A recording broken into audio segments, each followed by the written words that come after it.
எல்லோருக்கும் என் இனிய காலை வணக்கம். ஒரு ரொம்ப ரொம்ப ஒரு மகிழ்ச்சியான நிகழ்வு. என்னுடைய ஃப்ரெண்ட், என்னுடைய தோழி, தோழர் ரோகிணி அவர்களுடைய இந்த தொடரும் 50வது ஆண்டு திரைப்பயணம் அப்படிங்கிற இந்த விழாவில் கலந்துக்கிறது சம்பிரதாயமான வார்த்தையில் இது வந்து ரொம்ப ரொம்ப ஒரு மகிழ்ச்சியான ஒரு நிகழ்வு. எனக்கு ரொம்ப பர்சனலாக ரொம்ப மகிழ்ச்சியை கொடுக்குது. அது வந்து எனக்கு வந்து நடுவில் என்னை பற்றி பேசினாருங்கிறது தெரியாமல் நான் எங்கே மிஸ் பண்ணேன்னு நான் சொல்கிறேன். உழைக்கும் மகளிர் அந்த அந்த அதை பற்றி நான் ரொம்ப தெரியல. எனக்கு வந்து அது ரொம்ப சந்தோஷமாக இருந்தது. அந்த மகிழ்ச்சியில் அடாடாடா ஐயோ நம்ம வந்து இப்படி இன்னும் இவங்க என்ன நம்மளை கூப்பிடலையே, இன்னும் அங்கே போகலையேன்னு அவரே சொல்கிற மாதிரி எங்கே ஃபங்க்ஷன் டெய்லி நான் கிளம்பிடுவேங்கிற லெவலுக்கு சொன்னார். அப்படி இல்லை, பட் இருந்தாலும் இதை பற்றி நான் ரொம்ப மைண்டில் எனக்கு அப்படியே ஓடிக்கிட்டே இருந்தது. அடடா இது வந்து எனக்கு தெரியாமலே இருக்கு அப்படின்னு. இது எத்தனை வருஷமா இருக்கு? 18. Okay. Oh super, congratulation, very very nice and brilliant brilliant. அந்த விஷயத்துல அப்படியே நான் இம்மர்ஸ் ஆயிட்டாங்க. அவர் அப்பதான் என்னை பத்தி சொன்னாருங்கிறது எனக்கு தெரியல. ஓகே, அதனால உங்க முன்னாடிலாம் வைக்கப்படுற ஒரு வாய்ப்பு கிடைச்சிது. சரி, எனக்கு வந்து ரோகிணி அப்படிங்கிறவங்க என்னங்கிறத பத்தி நான் ஒரு சுருக்கமான பேச்சு தான் இங்க பேசுறேன். ஆனா ரொம்ப ஆத்மார்த்தமா பேசுறேன். நான் நிச்சயமா நான் இன்னைக்கு வேற ஒரு ஊருக்கு போயிருக்கணும். ஆனா கண்டிப்பா ஊருக்கு போறத வந்து ஒரு 12 மணிக்கு வீட்டுல இருந்து கிளம்பலான்னு தள்ளி வச்சுட்டு நான் இங்க பேசிட்டு போகணும்னு நினைச்சேன். அதை தான் நான் அஜயன் பாலாட்ட சொன்னேன். அதனால எல்லாரும் வந்து நான் கொஞ்சம் விரைவா பேசிட்டு கிளம்புறதுக்கு நினைக்கணும். ஆனா கலந்துக்கிறது ரொம்ப முக்கியமா இருந்தது எனக்கு. ஏன்னா எனக்கு வந்து ரோகிணிங்கிறவங்க வந்து பர்சனலா எனக்கு ரொம்ப ரொம்ப பிடித்த ஒரு திரைத்துறை ஆளுமை, நடிகை. அவங்க வந்து எழுத்தாளர், கவிஞர், செயற்பாட்டாளர், கலை செயற்பாட்டாளர், இடதுசாரிகளுடைய அந்த முன்னணியில தன்னை முன்னிலைப்படுத்திக்கிட்ட நடிகைகள்ங்கிறவங்களே கூட ரொம்ப ரொம்ப குறைவா இருப்பாங்களா, எனக்கு டேட்டா தெரியல. அதாவது வந்து அதுவும் இந்த காலகட்டத்துல இன்னமும் தொடர்ந்து தான் அந்த இடத்துல இருந்தா எவ்வளவு தூரம் அவங்க மக்களோட நெருக்கமா ஃபீல் பண்ணிருக்கணும், பண்றாங்கிறதுக்கு அவங்களுடைய மனசுக்கு அது ஒரு உதாரணம் நான் நினைக்கிறேன். நீங்க வந்து கொண்ட கொள்கையில வந்து மாறாம துணிந்து செயல்படக்கூடியதற்காக ஒரு பெண்ணிய வீராங்கனையா தான் நான் வந்து ரோகிணியை பார்க்கிறேன். ஒரு எங்கெங்கெல்லாம் நான் ரோகிணியை பார்த்துருக்கேன் அப்படின்னு யோசிச்சு பார்த்தேன். ஃபர்ஸ்ட் எங்க பார்த்தேன், எப்படிலாம் பார்த்துருக்கேன். முதல்ல ரோகிணிங்கிறவங்க வந்து அஃப்கோர்ஸ் சினிமால, டிவியில வந்து நான் அவங்க ஏதோ டேட்டா படி அவங்க முருகன் அடிமை ஏதோ ஒரு படம் தமிழ் படத்துல முதல்ல நடிச்சிருக்காங்க. நான் தெலுங்கு படம் பார்த்துருக்கிறதுக்கு வாய்ப்பு இல்லை. முருகனா ஆனா குழந்தை நட்சத்திரமா அவங்களோட முகம் எனக்கு கண்டிப்பா ஞாபகம் இருக்கு. அது வந்து ஏதோ முருகனுக்குன்னு ரொம்ப கரெக்டா செட்டான ஒரு குழந்தைத்தனமான ஒரு கரெக்டா முருகனா அவங்க பேசினது, அந்த மாதிரியான விஷயங்கள் நினைவுல இருக்கு. அதை தாண்டி வந்து நான் அசிஸ்டன்ட் டைரக்டரா பாலச்சந்திரன் சார்ட்ட ஒர்க் பண்ணிட்டு இருந்த பீரியடு புது புது அர்த்தங்கள் டைம்னு நினைக்கிறேன். நான் அது 88, 89 எனக்கு தெரியல. அந்த பீரியட்ல தீவிரமா இவங்களோட ஒர்க் பண்ற மாதிரியான ஒரு சூழ்நிலை வரும் போல இருந்தது. நான் அசிஸ்டன்ட் டைரக்டரா இருக்கும்போது பாலச்சந்திரன் சார் இவங்களை வந்து அவங்க பண்ணலன்னு நினைக்கிறேன். ஒரு அதனால வந்து எனக்கு வந்து ரொம்ப ஒரு எதிர்பார்ப்பே இருந்தது. மிகச்சிறந்த ஒரு நடிகையா நான் நினைக்கிறவங்க அந்த பாலச்சந்திரன் சார் என்னுடைய குருநாதர் வழியா தான் வந்து முதல்ல அந்த மாதிரியான ஒரு தொடர்பு கிடைச்சது, தெரிஞ்சது. மறுபடியுங்கிறது வந்து என்னை பொறுத்த வரைக்கும் அவங்களோட லைஃப் டைம் பர்ஃபார்மன்ஸ். அதாவது வந்து இவ்வளவு வந்து ஒரு நம்மளுக்கு வந்து பிடிக்கக்கூடிய கதாபாத்திரம் கிடையாது. நான் வழக்கமா பல பேருக்கு சொல்வேன், நான் ஒரு டைரக்டரா நிறைய கவனிச்சதுல இருந்து சொல்றேன், நான் போதுமான அடக்கத்தோட சொல்றேன். பல சமயங்கள்ல தமிழ் சினிமால சிறந்த நடிப்புங்கிறது சிறந்த கதாபாத்திரங்களோடு குழப்பிக்கொள்ளப்படும். அதாவது வந்து ஒரு சிறந்த கதாபாத்திரம் உங்களுக்கு கிடைச்சிட்டாலே நீங்க நல்ல நடிகைங்கிற பேரை ஈஸியா வாங்கிட முடியும். அதாவது சிறந்த கதாபாத்திரம்னு நான் எதை சொல்றேன்னா, பாசிட்டிவான, மக்களுக்கு பிடித்த ஹீரோயினாவோ அதுவாவோ. இப்போ வந்து நீங்க வந்து ரொம்ப கஷ்டம் எங்கன்னு கேட்டீங்கன்னா, நெகட்டிவ்னு வார்த்தையை யூஸ் பண்ணிடக்கூடாது. ஆனா இவ்வளவு நெருக்கமில்லாத ஒரு கதாபாத்திரத்தை ஏற்று மறுபடியும் இல்லை. ஏன்னா ஈஸியா ஒய்ஃப் தான் கரெக்ட் இல்லை ஊர்ல. உடனே இந்த சைட்ல இருந்து ஒரு கதாபாத்திரத்தை ஏற்று அதை அவ்வளவு பவர்ஃபுல்லா பண்ணி ஒரு சைக்கலாஜிக்கல் இஷ்யூஸ் இருக்கிறவங்களா அவங்கள வந்து நம்மளுக்கு வந்து இவ்வளவு ஒரு சிறந்த நடிப்பை ஒருத்தர் வெளிப்படுத்தி இவ்வளவு பேரும் வாங்க முடியுமா? கிட்டத்தட்ட 34 வருஷம் இருக்கும்னு நினைக்கிறேன் அது ரிலீஸ் ஆகி. 30+ இயர்ஸ் நிச்சயமா இல்லையே. எப்போ என்ன 90யா? 92. 92னாலே 32 இயர்ஸ். ஆமா, நான் மேக்ஸ்ல கரெக்ட் தான். ஓகே தானே? 32 இயர்ஸ். ஸோ 32 இயர்ஸா வந்து இவ்வளவு மறக்க முடியாத ஒரு கதாபாத்திரமா அது இருக்கு நம்ம மனசுல. ஆசை வந்து எனக்கு வந்து அவங்க எனக்கு எனக்கு என்னன்னு தெரியல. நான் she has been always very very nice and sweet to me. அப்படிதான் நான் சொல்லுவேன். நான் அவங்கள வந்து பெரிய லெவல்ல வந்து பவுனு தான் மாதிரியும் மறுபடியும் அளவுக்கோ கூட ஒரு பெரிய ரோல் ஃபுல் ஃபிளட்ஜ்டு ரோல் படங்கள் அவங்களோட நான் பண்ணதே இல்லை. அதுக்கு ஏதோ காரணங்கள் கரெக்டா அமையல. இத்தனைக்கும் வந்து என்னோட படத்துல வந்து இது கௌதமியா இருக்கட்டும், ராதிகாவா இருக்கட்டும், நிறைய ஹீரோயின்ஸோட ஹீரோயின் ஓரியன்டட் ஃபிலிம்ஸ் தான் பண்ணியிருக்கேன். என்னவோ நானும் ரோகிணியும் ஃபுல் ஃபிளட்ஜ்டு ஃபிலிம் பண்ணல. அது என் மனசுல இருந்துகிட்டே இருக்கும். ஏன்னா நமக்கு சில பேர் மேல அவங்களோட நடிப்பு மேல ஒரு மதிப்பு இருக்கும். என்ன முடியாது நான் சொல்றது வந்து இன்னும் இப்பதான் கரெக்ட். ஆக்சுவலா வந்து வயசாக ஆக 2 பேருக்கும். ஸோ அதனால என்ன ஆகுதுன்னா நம்மளால வேற விதமா அந்த விஷயங்களை பார்க்க முடியும், அணுக முடியும். நான் சொல்ல வந்தது வந்து ஹவு ஸ்வீட் யூ ஆருங்கிறதுக்காக. நான் ஆசையில வந்து கூப்பிடுற போது சிவலட்சுமி தான் கதாநாயகி, அதுதான் படம். ஆனாலும் இதோட இம்பார்ட்டன்ஸ் எனக்கு ரோகிணி நடிக்கலைன்னா வந்திருக்காரு. ஸோ அது வந்து பல சமயங்கள்ல வந்து நான் ரோகிணி வழியா எனக்கு அதை வேற யாரையுமே அந்த இடத்துல யோசிக்க முடியல. ஸோ அவங்க எனக்கு அதை வந்து அவ்வளோ பிரமாதமா பண்ணி கொடுத்தாங்க. அவங்களோட அந்த படத்துல ஒர்க் பண்ணதான் ஃபர்ஸ்ட் நான் ஒர்க் பண்ண அனுபவம் அவங்களோட டைரக்டரா.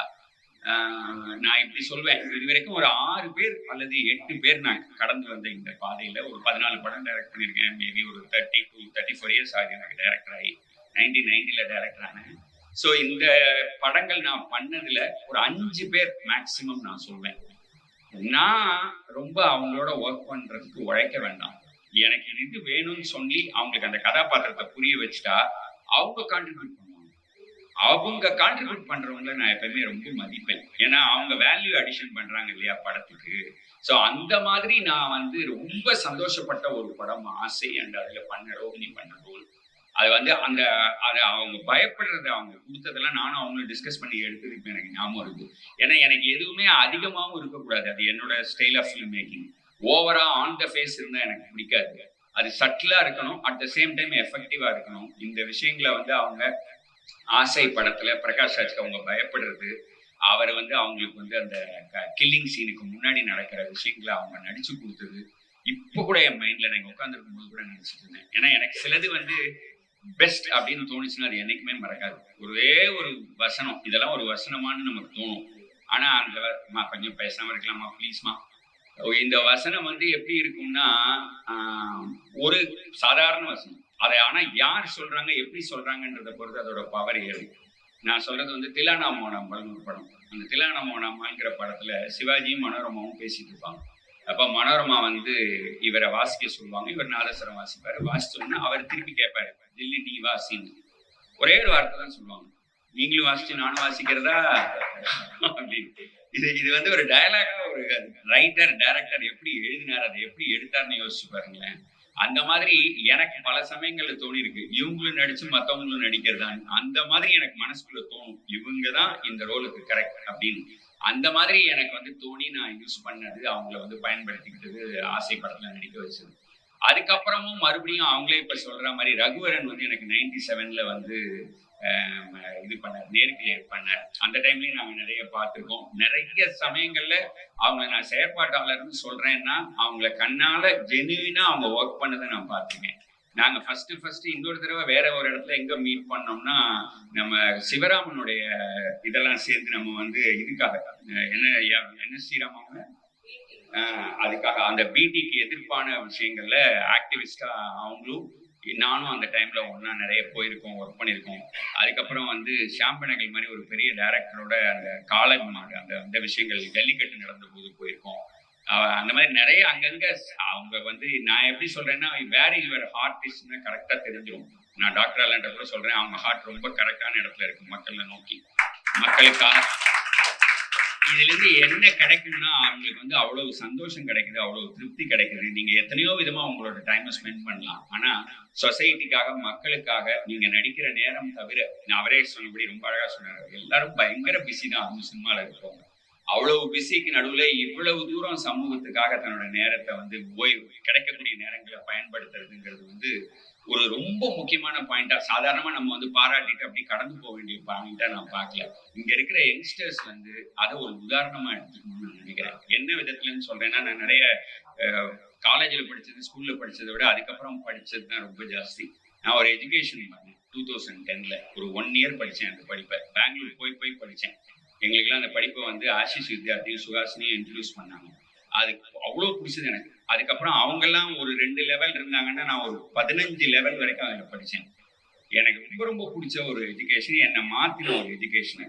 எதுக்கு சொல்ல வரேன்னா, அந்த எஜுகேஷனில் ஒரு டிஸ்டிங்ஷன் இருக்கும். அதாவது வந்து எப்பவுமே நம்மளுக்குலாம் என்ன தோணும்னா, நான்லாம் பிஸிப்பா, எனக்கு வேற எதுக்கும் டைம் இல்லை, ஈஸியாக சொல்லிடலாம். ரெண்டாவது வந்து எனக்கு இது இருக்கு, அதனால என்னால் அதை பண்ண முடியல, இப்படிதான் நம்ம நிறைய டைம் சொல்றோம். ரோகிணியானா அப்படி சொல்லாம இந்த மாதிரி சமூகத்துக்கு செயல்படுறத பத்தி நான் அந்த டிஸ்டிங்ஷன்ல சொல்றேன். திஸ் ஆர் தட்னு வாழ்க்கையில எப்ப பார் சூஸ் பண்றோம். ஹியூமன் டிசைன் அது, இது இல்லைன்னா அது. நான் என்னோட கோச் சொல்லி கொடுத்தது இதுவும் அதுவும் பாசிபிள், திஸ் அண்ட் தட். அதுக்கான ஒரு லிவிங் எக்ஸாம்பிளா நான் வந்து ரோகிணியை பார்க்குறேன். பல சமயங்கள்ல நானும் அதை நோக்கி தான் முயற்சி பண்றேன். பல சமயங்கள்ல அதை நானும் சக்சஸ்ஃபுல்லா பண்ணியிருக்கேன். ஸோ எதுக்காக சொல்றேன், இந்த மாதிரியான ஒரு வெறும் ஒரு நடிகையா, சிறந்த நடிகை, அவங்க நல்லா நடிப்பாங்கன்னு சொன்னேன்னா ஏதோ ஒரு இது மாதிரி இருக்கு. இளையராஜா சார் பாட்டு நல்லா இருக்குன்ற மாதிரி இருக்கு. ரோகிணி நல்லா நடிப்பாங்கன்னு எல்லாருக்குமே தெரியாது. நான் வந்து புதுசா இந்த இடத்துல சொல்ல வேண்டியதில்லை. அட் த சேம் டைம் அவங்களோடதுல ஃபோக்கஸ் பண்ண வேண்டியது இந்த 50 வருஷத்துல ஓவர் அண்ட் அபோவ் அவங்களோட மிகச்சிறந்த நடிப்பு, மிகச்சிறந்த பங்களிப்பு. முதல்ல 50 வருஷம் ஒரே தொழில இவ்வளவு விருப்பத்தோட இன்னைக்கு வரைக்கும் சிரிச்சுக்கிட்டு பண்றதே எவ்வளவு பெரிய விஷயம். அதுவும் சாதாரண தொழிலா நம்ம தொழில், அதுல எவ்வளவு விஷயங்களை நம்ம, எவ்வளவு கசப்புகளை, எவ்வளவு போராட்டங்களை கடந்து வரணும். அத்தனை கசப்புகளையும் அத்தனை போராட்டங்களையும் உள்ளுக்குள்ள எடுத்துக்கிட்டீங்கன்னா நீங்க வரவே முடியாது. இங்க இருக்கிற சின்ன பசங்களுக்கு சொல்றேன், இது வந்து then stop not till your goal achieved ன்னாரு விவேகானந்தர். அதனால எதுவுமே வந்து கிடைக்கிற வரைக்கும் விடவே விடாதீங்க. Keep going. எதுவுமே வந்து நான் ஒரு தடவை ஸ்டேட்டஸ்ல கூட வச்சிருந்தேன், no thought is the best தாட்னு ஒரு சேயிங். இது ரொம்ப யோசிக்காதீங்க, காரியம் பண்ணிக்கிட்டே இருங்க, வேலை பண்ணிக்கிட்டே இருங்க, ஒன்னு நோக்கி போயிட்டே இருங்க. பிரச்சனை இல்லாம எதுவுமே கிடையாது. நம்மளாம் ஏன் தெரியுமா ஒரு பிரச்சனையை சால்வ் பண்றோம், அடுத்த பிரச்சனையை சால்வ் பண்றோம். இதை முடிச்சுட்டா டக்குன்னு அதுக்கு போயிடலாம், அவ்வளவுதான். அதுக்கெல்லாம் மரியாதை, அதுக்கு மேல வேற மரியாதையே கிடையாது. பிரச்சனையே இல்லாம ஒண்ணு கூட கிடையாது. காலையில கிடையாது, எதுவுமே கிடையாது. காலையில கிடையாது, மத்தியானம் கிடையாது, ராத்திரி கிடையாது, வந்துட்டே இருக்கும். அது வர்றதை வந்து இப்படி பார்த்துட்டா, நீ போயிட்டியா, போன்னு அடுத்தது கொண்டா எவ்வளவு அடிச்சாலும் தாங்கணும், வடிவேல் மாதிரி. இது இங்க இருக்கிற கொஞ்சம் இளம் முகங்களை பாக்குறதுனால சொல்றேன். அந்த திரை உழைக்கும் மகளிர்ல இருந்தீங்கன்னா இதெல்லாம் வரும். ஃபர்ஸ்டே எக்ஸ்பெக்ட் பண்ணிட்டீங்கன்னு வச்சுக்கோங்க, உங்களுக்கு இன்னும் கொஞ்சம் ஈஸியா இருக்கும் கண்டிப்பா இந்த விஷயங்களை சாதிக்கிறதுக்கு. நீங்க ஏதாவது இந்த விழாக்கு வந்ததோட பலன் இருக்கணும்னா, நான் சொன்னதையும் ரோகிணியை ரோல் மாடலா எடுத்துக்கிறது தான் நீங்க பண்ணணும். நிறைய பேருக்கு இதை பரப்பணும். சாதாரணம் கிடையாதுங்க, நிஜமாவே. 50 வருஷம் ஒரு லேடி தனியா நின்று பர்சனல்ல அவங்களுக்கு என்னென்னவோ எத்தனையோ விஷயங்களை தாண்டி ஒரு குழந்தைய அவ்வளவு அழகா வளர்த்து, அவங்க பண்ணாத சாதனைகள் கிடையாது. எனக்கு நிறைய சொல்றதுக்கே வேண்டாம், அதெல்லாம் உங்களுக்கே பாதி தெரியும். Great human being. அந்த மனசை விடாம வச்சிருக்காங்க. எனக்கு வந்து அவங்க பாயசம் வந்து லேட்டஸ்டா ஒர்க் பண்ணாங்க. நான் லாஸ்டான்னு சொல்லல, கவனிங்க ரோகிணி, லேட்டஸ்டா ஒர்க் பண்ணாங்க. கண்டிப்பா ஒர்க் பண்ணாங்க. அதுக்கு ஒரு பெரியவங்க சப்ஜெக்ட் இருக்கு. ஓகே, ஸோ அவங்க வந்து பாயசத்துல அவ்வளவு நல்லா பண்ணாங்க. எனக்கு அஜயன் பாலா பாயசம் விட்டது ரொம்ப வருத்தம். திருப்பி ஏதாவது நடுவில் கோஆர்டினேட் பண்ண வரும்போது சொல்லிடுங்க. ஓகே, அது வந்து பாயசத்துல வந்து அவங்க யார் இல்லையோ அதுவா நடிச்சாங்க. அதுக்கான அவ்வளவு டெடிகேஷனோட இருந்தாங்க. எனக்கு பார்த்தா நம்ம எங்க இருக்கிறத பத்தி ரொம்ப நம்புற அளவுக்கு அடுத்தவங்களை நம்புறது இல்லைல்ல.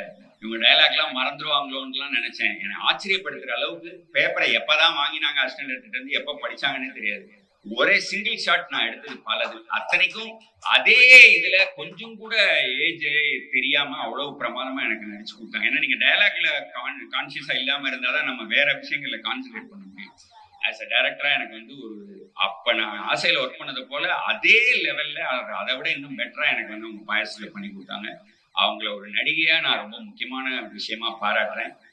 அவங்க வந்து களத்துல நின்னதோ, செயற்பாட்டாளரா இருக்கிறதோ, சித்தாந்தங்களுக்கு பின்னாடி உறுதியோட இருக்கிறதோ, இதெல்லாம் வந்து ரொம்ப ரொம்ப முக்கியமான ஒரு பாராட்ட வேண்டிய ஒரு விஷயமா நான் பாக்குறேன்.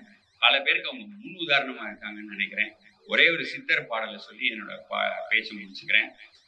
இவங்க யாருன்னு எனக்கு நினைச்சு பார்த்தா எனக்கு இப்படிதான் தோணுது. அதாவது வந்து இருப்பது பொய் போவது மெய் என்று எண்ணி ஒருத்தருக்கும் தீங்கினை எண்ணாதே நன்னெஞ்சே. இருப்பது பொய் போவது மெய் என்றெண்ணி ஒருத்தருக்கும் தீங்கினை உண்ணாதே நன்னெஞ்சே. பருத்த தொந்தி நமதென்று நாம் இருக்க நாய் நரிகள் பேய் கழுகு தமதென்று தாம் இருக்கும் தான். மத்தவங்களுக்கு நல்லது நினைக்கிறத கண்டிப்பா ஒரு பிடிவாதமா வச்சுக்கிற ரோகிணிட்ட இருந்து அதையும் ஒரு ரோல் மாடலா நம்ம எடுத்துப்போம். வாழ்த்துக்கள், வாழ்த்துக்கள், வாழ்த்துக்கள். கண்டிப்பா இது வந்து தொடரும் திரைப்பயணம் அண்டு ஏதோ ஒரு மறக்க முடியாத விஷயம் நீங்கள் நானும் பண்ணுவோம் ஒரு படத்துல சேர்ந்துன்னு எனக்கு தோணுது. Something டெல்ஸ் me. இன்ஷா அல்லாஹ் காட்ஸ் கிரேஸ் அது நடக்கட்டும். நான் வந்து கடவுள் நம்பிக்கை இருக்கிறவங்க எந்த இடத்துக்கு வந்தாலும். ஸோ அடுத்தது வந்து இந்த இடத்த கொடுத்த அல்லது இந்த நிகழ்ச்சிக்கு இவ்வளவு உறுதுணையா இருக்கிற வேடியப்பன், அதுக்கப்புறம் உழைக்கும்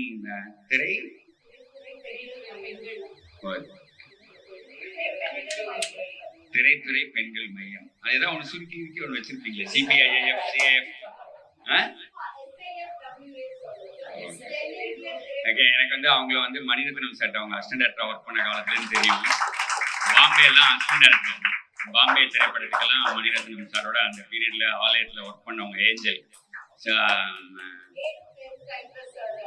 ஆமா, அப்ப நாங்க மணி சார் ப்ரொடக்ஷன்ல அப்ப இல்லைன்னு தெரியும். Very nice. அண்ட் கண்டிப்பா அஜயன் பாலா யாராவது ஒரு பெரிய கைத்தட்டல் இதெல்லாம் முன்னெடுக்கிறவருக்கு தான்.